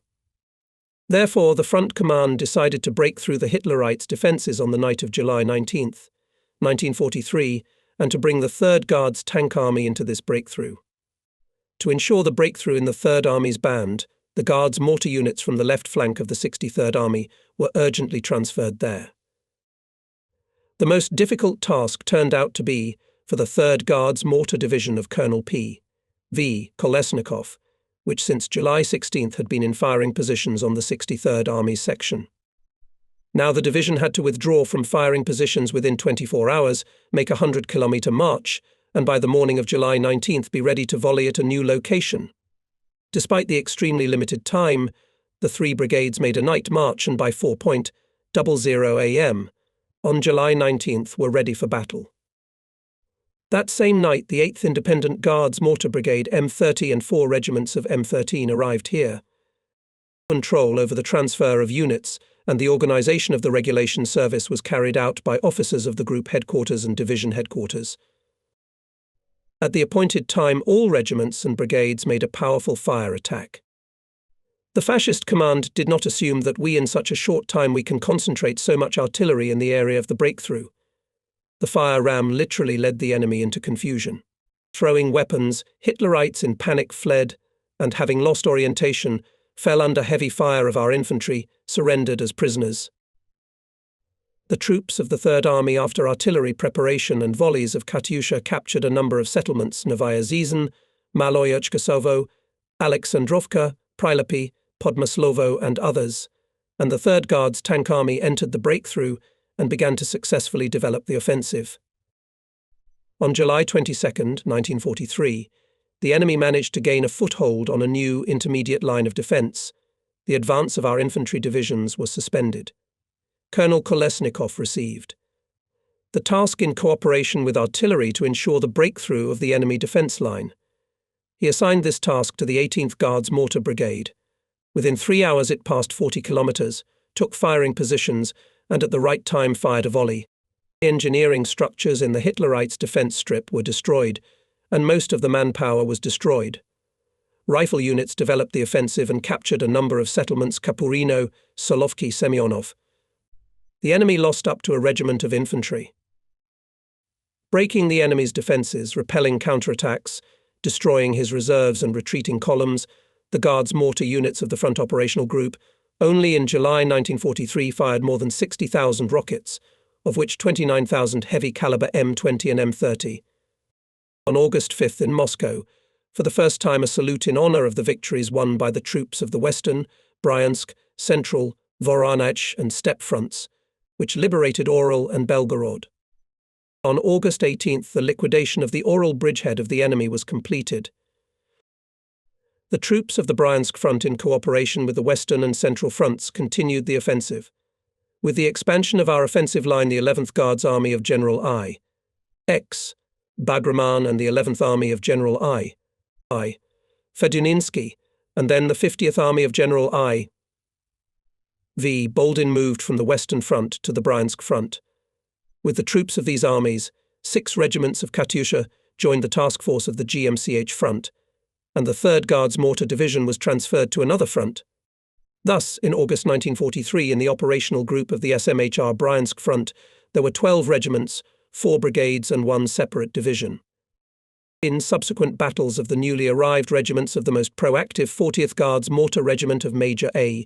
G. Karasia, which supported the 169th Infantry Division. Interacting with the artillery, he with his fire repulsed counterattacks and suppressed the flank fire of the enemy, ensuring the advance of the division. Many soldiers of this regiment distinguished themselves in the battles. Among them, the commander of the 39th Division, Captain A. M. Golosov, commander of the firing platoon, Lieutenant Karsanov, commander of the combat vehicle Abdulmanov. Bravely and selflessly acted 74th Guards Mortar Regiment of Guards Major A. V. Dazarides, which supported the 8th Guards Rifle Corps, which liberated more than 100 settlements. Captains Potapov, Golovachev, commanders of combat vehicles Samsonov, Vilshevsky, Tatsitov, Vorobyov and others showed courage and fortitude in the battles. Good fame at the front went also about the 312th Guards Mortar Regiment. None of the troops supporting the division did not provide us with such a powerful support, which provided 312 GMP, and in a number of cases the advancement of the division units we were obliged to exclusively timely and crushing fire guardsmen 312 GMP, testified the commander of the 380th Infantry Division, Colonel Kustov. The commander of the 269th Infantry Division, Major General Merzlyakov, also gave a high assessment of the actions of the guardsmen. The 312th Guardsmen accompanied the infantry of the division not only by regular fire, but also by the fire of separate batteries, which moved into the fighting order of the infantry, giving crushing volleys of direct fire. What wonderful people in our regiments! Rejoiced Lomakovsky, reading the incoming reports. I fully shared his feelings. Here are some lines from the same reports. The commander of the combat vehicle ID, Sirulev, the driver of the transport vehicle PV, Lebedev during the combat mission were wounded, but remained in the line. An instructor of the division sergeant DV, Gusev under heavy fire carried 5 men from the battlefield. Loader MD Pozdorin, replacing the wounded gunner, under heavy artillery fire, repulsed the enemy attack, hitting 3 tanks. Lieutenant K. V. Doganashev, following the order of the battery commander, in full view of the advancing fascists, brought the fighting machine to an open position and fired a volley. The result: 30 killed Hitlerites and 2 torched tanks. Or another example. A combat vehicle caught fire from a Nazi bomb. The fire threatened the nearby cars with ammunition. Private P.P. Frolov was the first to rush to extinguish the fire, dragging his comrades with him. The danger of explosion was eliminated. It was not without losses. In the name of victory over the enemy gave their lives remarkable people. Scouts led by Junior Lieutenant I.N. Povarov discovered an enemy ambush of 5 self-propelled guns and 2 tanks. Hitlerites opened machine gun fire on the scouts. Senior Sergeant N.A. Drostov, Sergeant A.F. Fanzov, Privates Kornishev and N.N.I. Tekin died a brave death. The severely wounded Povarov was taken out of the fire by the fighter Davnichenko, who came up. Losing consciousness, Povarov managed to report the coordinates of the enemy ambush, and it was completely destroyed by Katyushas. In the 312th Regiment, the general favourite was Sergeant I.K. Korotayev. I knew this unusually enterprising and brave soldier, a communist. Korotayev and his squad repeatedly repulsed fascist counterattacks with volleys from open positions. In one of the battles, the sergeant was mortally wounded. This news was painfully echoed in the hearts of the guardsmen. Battle friends swore to avenge the enemy for his death. On the same day, the division in which Korotayev served destroyed anti-aircraft and 3 mortar batteries, 2 tanks, 6 guns, self-propelled gun, silenced 17 enemy firing points. This was the beginning of the Korotayev account. I.K. Korotayev was posthumously awarded the Order of Patriotic War II degree and forever enrolled in the lists of the 2nd Division of the 312th Guards Mortar Regiment. And after some time in the regiment formed a guileless soldier's song about Korotayev. The song took the soul, called fellow soldiers to new feats. There was fierce fighting, but did not stop party political work in the units. At the height of the Battle of Kursk, 472 Guardsmen mortars joined the Communist Party and 258 the Komsomol. When the state loan was announced in the country, the soldiers of the GMCH front subscribed a total of 5.5 million rubles, and most of the amount was paid in cash. One of the most striking and instructive examples of the combat use of the SMF in operations is undoubtedly the breakthrough of enemy defences by the troops of the 50th Army of the Bryansk Front near the town of Kirov, Kaluga region. In the artillery support of this breakthrough, Guards mortar units were destined to play a decisive role. The command considered the GMCH as a powerful firing and strong manoeuvring means, capable of solving large tasks in a short time. Therefore, it was decided to entrust them with all the main tasks of artillery preparation of the offensive of our troops. Wrote in an article published in the Military History Journal No. 10 for 1959, the commander of the Bryansk Front, M.M. Popov. Our preparation for the operation began on September 4th, with a reconnaissance conducted near the village of Bolshiy Savki.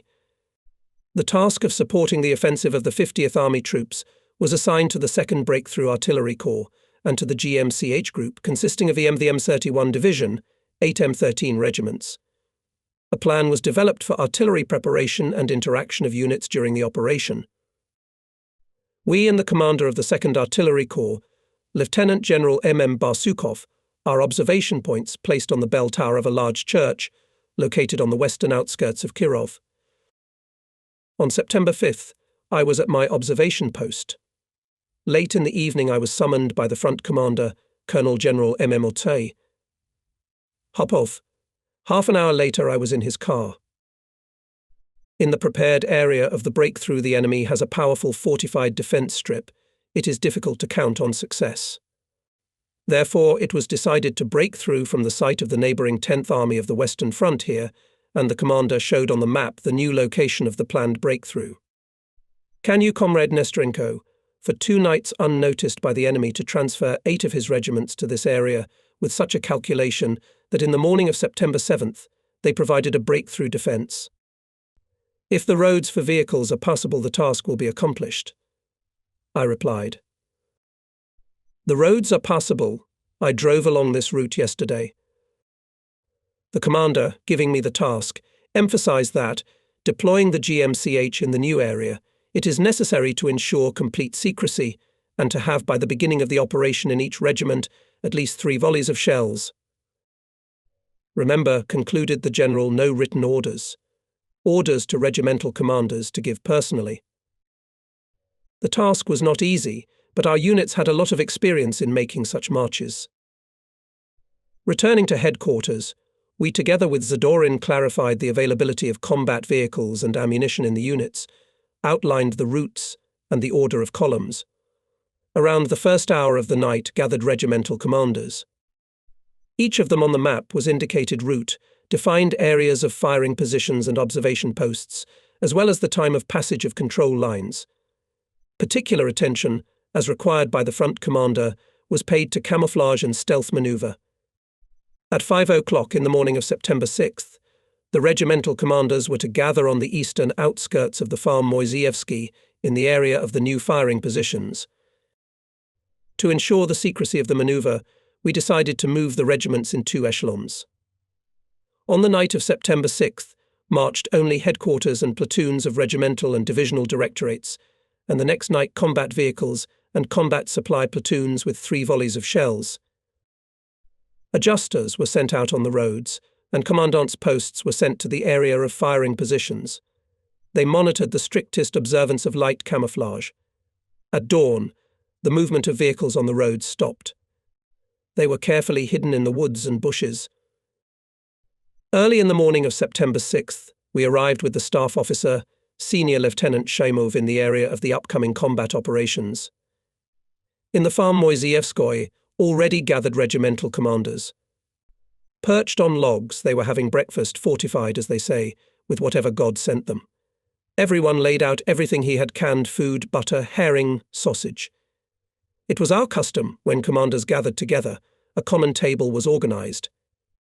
There was no shortage of jokes. I liked this atmosphere of good-heartedness and mutual respect. I asked for the cards to be unfolded, while the commanders took the maps out of their field bags and searched them for the places of the upcoming combat operations. I scrutinized their faces. They were young, energetic, full of good-luck people. The oldest of them, Skurda, was 34 years old, and the youngest, Plotnikov, was not even 24. Skurda and Kovchur entered the battle with the enemy in the first days of the war. Many passed the harsh school of the Battle of Stalingrad, participated in the intense offensive battles of the Bryansk front. Over their shoulders, swift marches, sudden and accurate volleys, in the sharp moments of battles going out with batteries in the fighting order of infantry. A friendly family of guardsmen lived by the laws of mutual aid. All in the battles perfectly interacted with artillery, and otherwise could not be. After all, the best artillerymen were assigned to the GMCH. Yes, I thought, looking at the commanders' regiments led by such people, will not fail. I told about the combat tasks and the conditions in which to make salvos. The breakthrough was planned in a strip 4 or 5 kilometers wide. Each of our regiment had only 500 meters. Each regimental commander was responsible for suppressing the fire system, destroying strongholds and destroying the enemy's manpower in his area. Therefore, I demanded from the commanders that they themselves visited the forward rifle battalions and thoroughly studied the enemy's defense system, mapped the location of his firing points, strongholds, trenches. It was important to think over how best to put the Katyusha salvos. Regimental commanders were advised to obtain information about the enemy from the commanders of rifle battalions and artillerymen, in particular, to take from them the data of shooting on the lines and the most important targets, and to agree on which targets infantrymen and artillerymen would take over. Special attention was paid to the secrecy of volley preparation and strict observance of camouflage. Regimental commanders were allowed to take with them only one officer or scout when going to the NP and to the forward battalions. Responsibility for the right flank of the breakthrough area was assigned to Lieutenant Colonel Plotnikov, for the left on Lieutenant Colonel Karasia.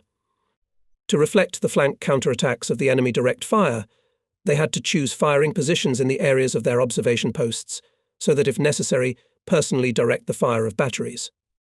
Regimental commanders began to perform the task, and Shaimov and I went to the central section of the proposed breakthrough. Leaving the car at the edge of the forest, we went to the NP of the artillery commander of the 369th Rifle Division. Then we were taken to the NP of the commander of the Rifle Battalion. From here the enemy's front line was clearly visible. I mapped his strongholds, clarified the location of our forward battalions and determined where it was expedient to put regimental volleys, areas of transfer of fire in depth and flank support during the advance of our troops. The place for my NP was chosen on the edge of the forest, not far from the observation post of the artillery commander of the 369th Infantry Division. At 16:00, the commanders of the Guards mortar regiments, as agreed, gathered at the headquarters of the 50th Army. Listening to their reports, I compared information about the enemy's front line, the system of his defences. We finally distributed the targets for each regiment, clarified the order of massive salvo attacks and methodical fire GMCH, clarified which targets are suppressed by artillery fire. At 18:00, I was already at the control centre of the commander of the 50th Army, Lieutenant General I. V. Bolden. Here was the commander of the front, Colonel General M. Popov, and the commander of the artillery of the front, Lieutenant General Nevada Gavrilenko. Our plan was approved without significant changes. Front Commander M. Popov stressed that I should have in the centralized control of at least 5 regiments. Special attention to ensure the flanks, he said. You must at any time be ready to repel counterattacks. And will you have time to accurately bind the fighting order of divisions? Asked Nevada Gavrilenko. And how will be provided shooting and control of the preparation of initial data? GMCH divisions use the shooting data of artillery units of the 10th Army, which have been here for a long time, I answered. The firing positions of the Katyushas are located near the artillery batteries, and our division commanders have already contacted the artillerymen. On the night of September 7th, the unit commanders of the 8 GMCH regiments took their NPs and established communication with the firing positions, to which the firing platoons had already arrived. By 6:00 in the morning, I reported to the front commander on the full readiness of the regiments for battle. We waited for the command. The beginning of artillery preparation was scheduled for 11:00. Combat order of the army in the breakthrough area was built in 3 echelons in the first 2 rifle divisions, tank brigade and regiment in the 2nd Rifle Division, with a tank regiment in the 3rd Cavalry Corps, and 3 rifle divisions, which were to arrive from near Kirov on September 8th. For artillery support, in addition to the regiments of the GMCH and artillery divisions, involved 5 artillery regiments of the 10th Army of the Western Front, previously located in this area. The density per kilometre of the front was about 62 barrels. This was clearly not enough. With such a number of guns to count on success was quite risky. What did the front command bet on? It was sure that the rapid and covert manoeuvre of the Guards mortar regiments and their powerful fire would make up for the lack of artillery. The calculation was made on the suddenness of the blow, on the massive fire of the GMCH, on the constraint of the main group of the enemy near Kirov, on the rapidity of the attack of the rifle divisions, the decisive entry into the breakthrough cavalry corps, and the build-up of efforts at the expense of parts transferred from near Kirov. The experience of past battles showed that in case of loss of surprise, and a large number of barrels did not ensure success. After all, in dry, quiet weather, the transfer of significant forces of artillery and tanks to new directions to hide from the enemy is difficult over the roads for a long time hanging dust clouds. The enemy had time to pull up tank and fire reserves, transferred motorized infantry and concentrated aviation. This was the case on the 11th Guards Army section south of the town of Karachov and north of this town on the section of the 11th Army near the settlements of Ogor and Orlia. What was to be done by the Guards mortar regiments and artillery on the breakthrough site? With a sudden fire attack of high density, they had to disrupt the enemy's fire system, disorganize the control of troops, destroy its manpower, destroy and suppress resistance nodes in the front line and in the depth of the defense. With all these actions, we had to ensure the advance of our infantry and tanks, disrupting possible counterattacks of the enemy. In the breakthrough participated Guards Regiments 40th Lieutenant Colonel Ag Karasier, 85th Lieutenant Colonel V.A. Plotnikov, 93rd Colonel E.G. Serdobolsky, 90th Lieutenant Colonel Ma, Yakushev, 310th Lieutenant Colonel N.M. Kovcher, 312th Lieutenant Colonel Nevada Skerda, and 313th Major D.N. Orlov. In addition to these regiments armed with BM-13, the 10th Regiment of Major Storozhko participated in the breakthrough, which had a BM-8 and was part of the 2nd Guards Cavalry Corps. Ammunition consumption for the first day of the battle, according to the plan, was 23 regimental salvos for the M13 and 3 for the M8. On the morning of September 7th, an artillery preparation began near Kirov. As expected, it restrained the main forces of the enemy, diverted his attention. And at 11 o'clock on the site of the planned breakthrough on the enemy struck aviation, regiments of Katyusha and artillery opened direct fire on pre-shot German firing points and batteries. It was a sea of fire. Dive bombers ironed the Nazi troops out of reach of the Katyushas and artillery. Under the thunderous roars of explosions, thousands of fountains of earth flew into the air. New and new shells were continuously bursting on the breakthrough area. Direct fire guns continued to work the front line. 20 minutes later, there was again a salvo strike of regiments of Katyusha. The wind blew a black cloud of cinders and dust toward the enemy. This made it easier for the guns to conduct direct fire, creating favorable opportunities for the advance of our infantry. About 5 minutes after our infantrymen went on the attack, followed by 2 regimental volleys on the flanks to prevent counterattacks. It must be said that in what followed the enemy made more than one attempt to undertake them. Especially persistent and fierce counterattacks followed from the right flank, from the side of the settlements Zimitsa and Mylevo. Here Hitlerites managed to squeeze our rifle battalions and anti-tank guns. At this time, the battery of Katyusha of the division of Captain A.F. Panuev came to the open position. F. Panuev. With its direct fire volleys, the battery not only repelled the enemy counterattack, but also turned it into flight. Right flank battalions again went on the offensive.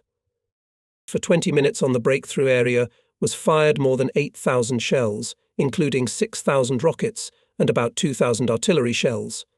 The suddenness and force of the fire attack did its job. GMCH and artillery in cooperation with aviation provided the troops of the 50th Army to break through the enemy defences. By the end of the day, the breakthrough front had expanded to 8 kilometres. On the battlefield lay hundreds of corpses of Nazi soldiers and officers. Many enemy artillery batteries, covered by the devastating fire of Katyusha, lost their calculations without firing a single shot and were captured by our infantry. The advancing troops were already fighting deep in the Hitlerites' defences. GMCH and artillery began fire support of our tanks and infantry. In addition, we had to suppress enemy units and subdivisions concentrated for counterattacks, smash the retreating columns of Germans, who, avoiding encirclement, hastily left the forest, throwing weapons and military equipment. On the same day, the 2nd Guards Cavalry Corps of Lieutenant General V. Kryukov was brought into the breakthrough. V. Kryukov. To reinforce the corps was attached to the 40th Guards Mortar Regiment of Lieutenant Colonel A. G. Karasya. This regiment was the most mobile compared to the others, had in better condition vehicles. September 8th, with the entry into battle divisions of the 2nd echelon of the breakthrough was increased to 30 kilometres in width and to 25 in depth.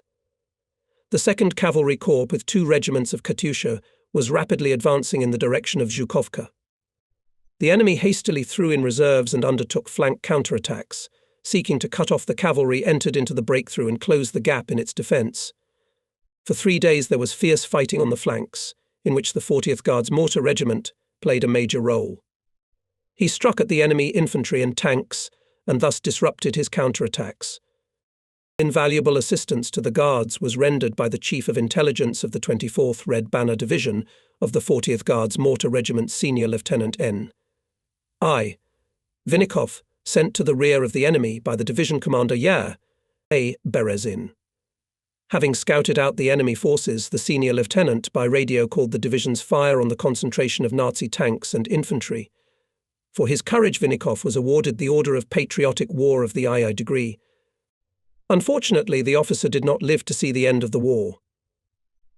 On June 20, 1944, on the Kalian front, near the village of Tuscany, N.I., Vinnikov, being with his scouts in the front lines, led the infantry to storm a stronghold and died a hero's death. Posthumously, he was awarded the title of Hero of the Soviet Union. New artillery units were brought into the breakthrough, which were transferred from near Kirov. The enemy failed to cut off the 2nd Cavalry Corps from the infantry divisions, could not stop the rapid advance of our troops. On September 11th, our cavalry captured Zhukovka, seized a bridgehead on the western bank of Desna, and cut the road to Roslavl. Having no reserves to restore the front, and being afraid of encirclement, the fascist command was forced to order the 12th and 53rd Corps to withdraw. The troops of the Bryansk front immediately went in pursuit of the enemy. During these battles, the enemy suffered huge losses. 3 of his divisions were defeated completely, 4 infantry divisions, 2 tank divisions, several guard battalions lost most of their personnel. The breakthrough in the area of Mokro, Krychok provided not only tactical, but also operational success. Our troops liberated from the Nazi invaders of the cities of Bryansk, Bezhitsa, Arneka, Polshep and others. By order of the Supreme Commander-in-Chief of September 17, 1943, the troops who participated in the liberation of the cities of Bryansk and Bezhitsa were commended, and a salute was given in Moscow in honor of this victory. The 310th and 74th Guards Mortar Regiments were named Bezhitsa Mortar Regiments. Commanders of the Guards Mortar Regiments, many soldiers and officers were awarded orders. In these days I was awarded the rank of Lieutenant General of Artillery. Our troops advanced west of Bryansk for 35 to 50 kilometers. There was an operational pause. It was necessary to regroup troops, pull up the rear, bring ammunition and fuel. There was an opportunity to gather commanders of units to summarize the results of the battles. At the meeting, we comprehensively discussed the practice of combat operations of the Guards mortar units of the Bryansk front, summarized the accumulated experience. I was pleased to note that during the battles the skill of the command staff has grown significantly. The guardsmen have matured and gained a wealth of experience. Regiments and brigades acted, as a rule, in concert, often helped each other, shared fuel, food, mutual assistance in the transportation of shells. This applied primarily to the regiments of Serdobolsky, Karasya, Skurdy. It is no coincidence that these officers usually headed the groups of GMCH, which were created for massive strikes on the enemy. Quite coped with their tasks. Art Warehouse, to speed up the transfer of large batches of shells to the right directions, was organized several intermediate support bases. However, there were some omissions in the work of rear units of the task force. In particular, the rear of some units and the artillery warehouse did not always have time to collect and timely send to the defense plants boxes of shells. Of course, in combat conditions, especially during the offensive, this is not an easy, troublesome matter, but it was impossible to consider it not worthy of attention. Our task force alone in the last offensive battles fired 100,000 shells at the enemy, and this is 50,000 boxes large lined with iron. It is not difficult to estimate what savings of funds, materials, labour gives the return of containers. At the meeting, we unanimously agreed that the past offensive battles contain a lot of interesting and instructive in the use of the Guards mortar regiments. Since the Guards mortar regiments of the front, as a rule, were not dispersed among armies and divisions, but were used in groups in the direction of the main strikes, it allowed to use maneuverability and the huge power of Salvos Katyusha with maximum efficiency to ensure the suddenness of fire attacks. And as experience showed, the sudden salvos of the SMGs so stunned the enemy that our troops often captured his strongholds relatively easily, without heavy losses. This was the case in the 11th Guards Army in the area of Ilyinskoye, Nezdilovo, where a group of 7 regiments and 1 brigade of M30, interacting with artillery, ensured the breakthrough of enemy defences. During the breakthrough of defences and the capture of Kotinets in the Karakovev direction, where the group of 4 regiments, 1 brigade and a separate division operated during the offensive on Bryansk, where the group of the GMCH consisted of 7 regiments, 3 brigades and a separate division in the section of the 50th Army in the area of Orlia, Kalinino, where the group of the GMCH consisted of 7 regiments, 2 brigades near the city of Kirov, Kaluga region, where the breakthrough support group included 8 regiments of M13, 1 regiment of M8 and a division of M30. The initiator of such use of SMF was the commander of the front troops, Colonel General Fall. Popov, who appreciated the capabilities of reactive artillery as an effective means of supporting offensive operations. Massive use of RMF with a quick, timely and covert transfer of them from one direction to another required from the task force, its headquarters tense, precise work, and our small staff coped with the task. This is primarily the merit of the officers of the headquarters headed by Colonel V.I. Zadorin.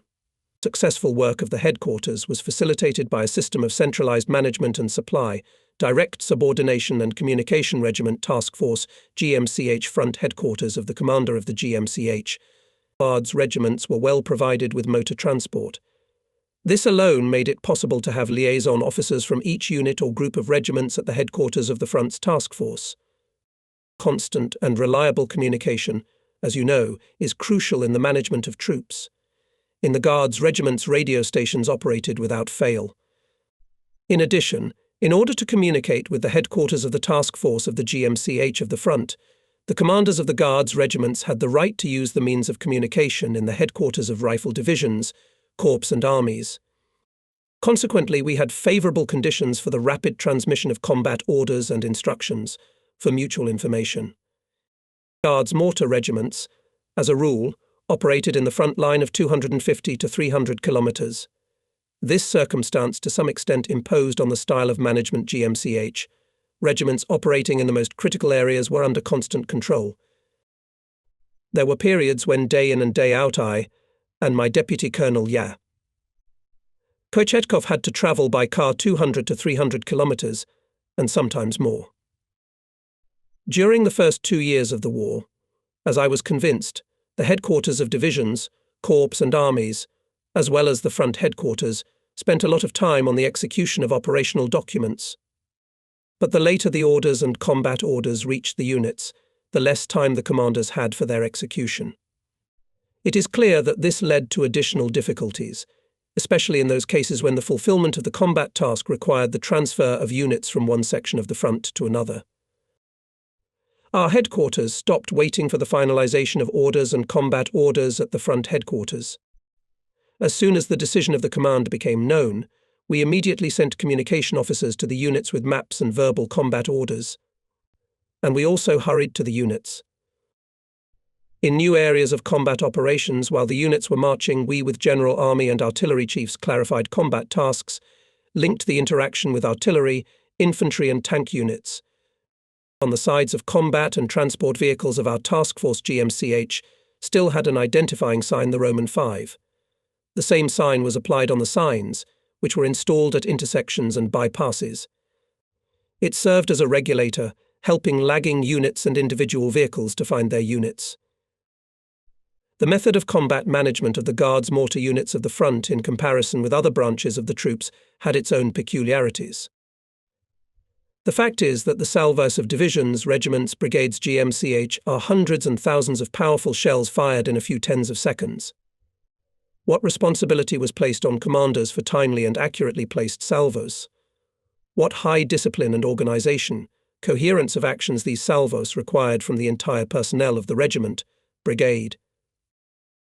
Guards mortar units, as already mentioned, were very often moved from one section of the front to another, from army to army, and in armies from division to division. Throws and marches, as a rule, were made suddenly at a high tempo.